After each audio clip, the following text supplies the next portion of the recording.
2006, the Joffe Act, or the Joffe Bill rather, I thought that this whole issue would be kicked into the long grass for a very long time after that. We'd worked tirelessly over two or 3 years in resisting a weakening of the law. There was a massive and complex committee, much evidence, visits to Oregon, visits to Switzerland. I felt sure that the issue would not return for many years to come. And it's a mark of the determination of the opposition to continue to bring high-profile cases, to continue to challenge the law, to continue to keep on bringing these hard cases into the public sphere, which then weakens public opinion, which then again forces it to come back into the public consciousness and then before Parliament. And actually gives a very skewed position about what Parliament has actually determined, what the courts say, what the law says, and indeed what people think very generally. So I think we have to be very aware of what it is that Dignity in Dying are doing. They do have lots of celebrities. Your celebrities are in this room. And that's actually part of how complex the whole issue is. If you go onto the Dignity in Dying website, almost every week there'll be a new high-profile actor, politician, actually endorsing what it is that Dignity in Dying stands for. And that is why we need to be ever vigilant. But let me say that what Fiona has done in recent weeks in Parliament is extraordinary, and that's exactly what we need to continue to quietly build upon, and that's what you're going to be doing today when you go into Parliament and you go in to see your MPs.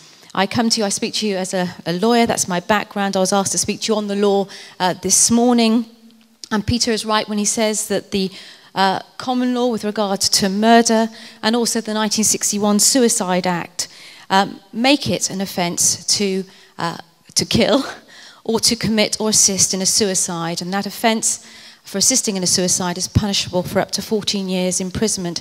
Now that law has stood the test of time and it works. It's a 1960s law, 1961, but it's worked.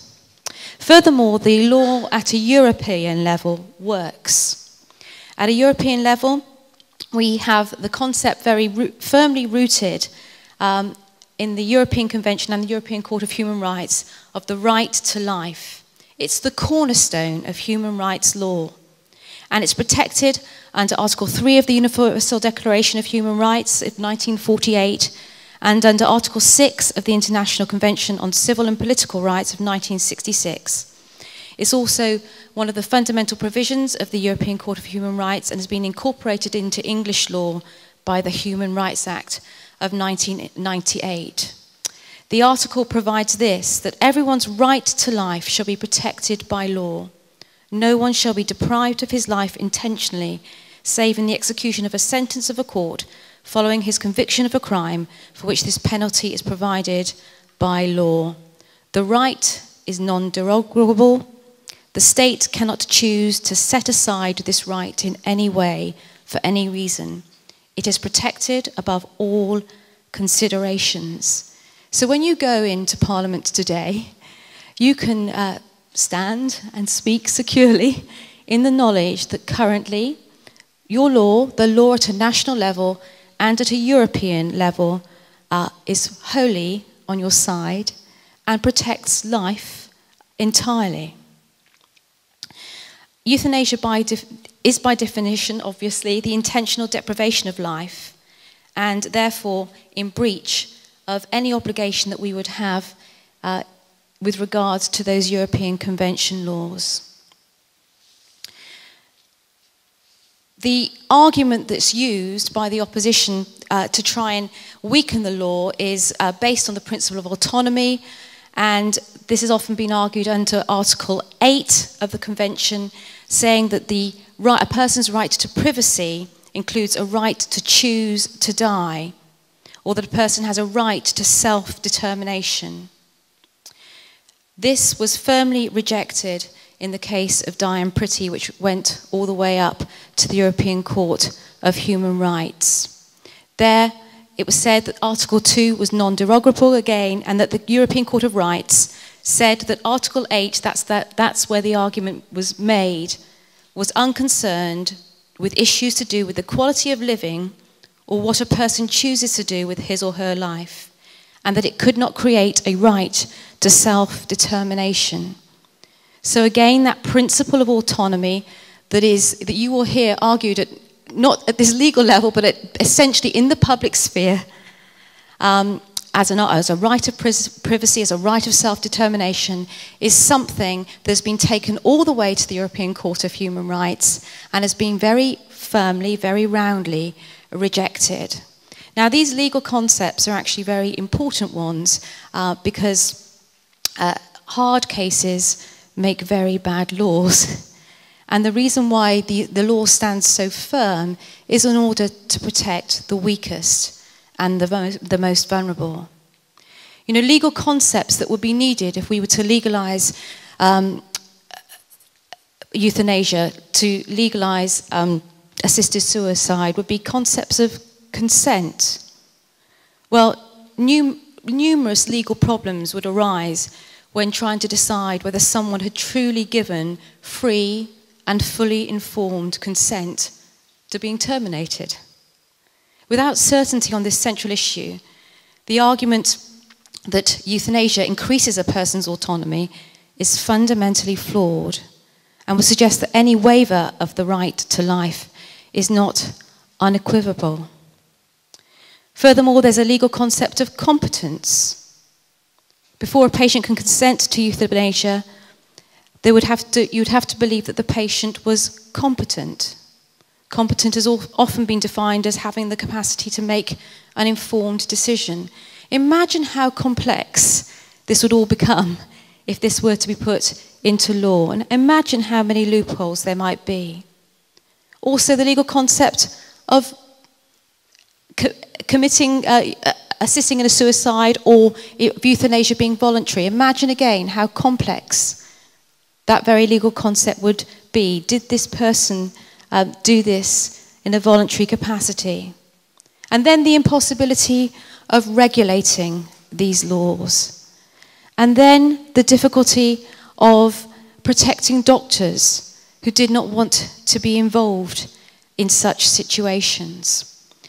So to weaken the law would have massive and real consequences at every single level on these very fundamental concepts, all of which you would be told, which we are being told, will be firmly essentially looked after. If this law were to come into place, then there would be enough safeguards to ensure that the person that was assisting in a suicide or the person who was choosing to end their life would be firmly protected.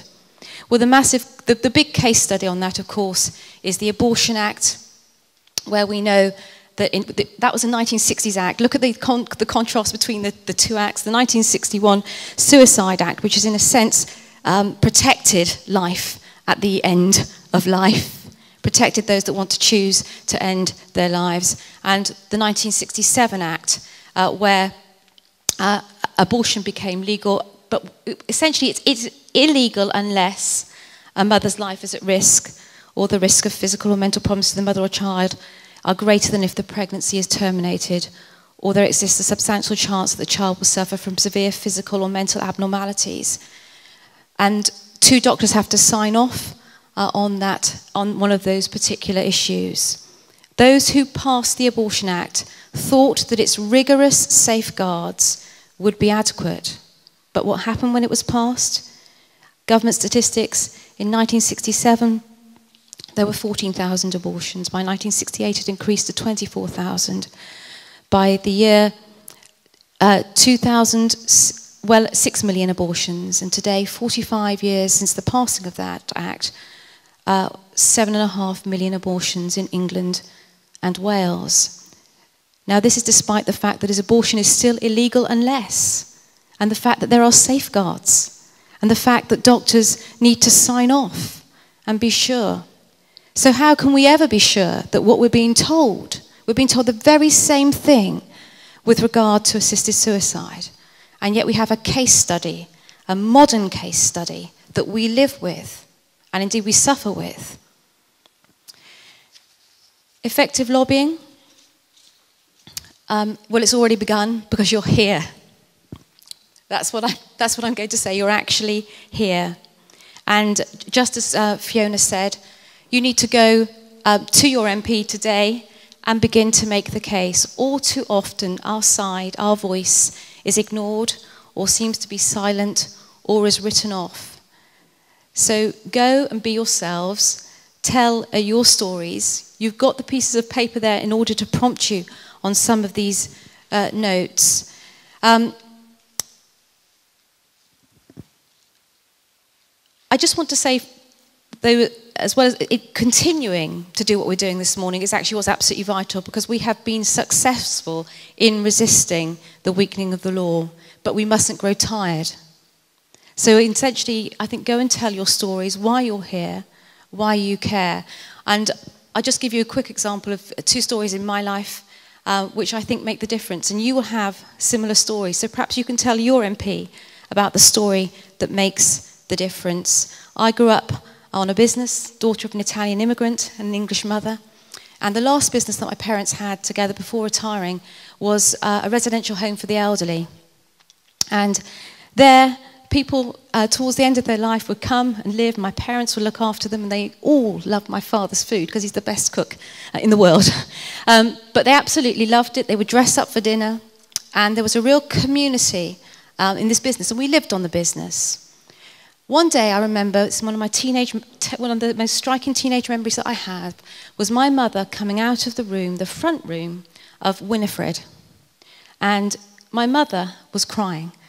I didn't see that very often, and I said, "Mum, why are you upset?" And she said, "Because I just went in to collect Winifred's tray, and her niece and nephew were arguing over her money. They thought she was asleep, but they were arguing over her will. I love Winifred. You see, my mum had been spoon-feeding Winifred. My mum had been bathing Winifred, and the niece and the nephew were arguing over her money, were arguing over the will. How do we protect Winifred? The law is there to protect Winifred." Then another example recently is of my Uncle David with severe Alzheimer's. I was in Wales, I was speaking there, went in to see him in a hospital, as in late 2010. And I went in, and there was a ward of about 50 men. And there was ward to one side was with women, and to another side was with men. And I went in, and there were all these men were in a similar condition to Uncle David. I spent that night, I was giving him chocolate fudge brownies and reading the Psalms to him. And he was managed to finish the Psalms as I was reading them. I don't think he recognized me particularly. The guy next door was really laughing at Saturday night TV. He thought it was hilarious. David had been an incredible man, an incredibly strong man, full of opinions, full of life, full of vitality. And there he was, very vulnerable. The truth is that night I had the best Saturday night of 2010 with Uncle David. It was fantastic. He was living and I was living.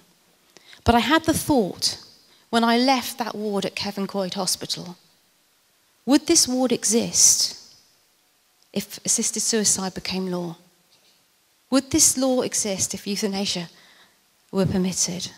Because it would be so much easier just to administer an injection to those 50 men. You see, Uncle David might be safe because we'd go and get him. We'd keep him. We'd look after him. His family love him. But what about a George or a Peter or a John whose family's fragmented? How would he be looked after? That's the reality. And I'm sure that every one of you has a story about that you can go and tell your MP about why you care about the law being strong in order to protect the weak. Thank you for being here today. You being here will make a difference.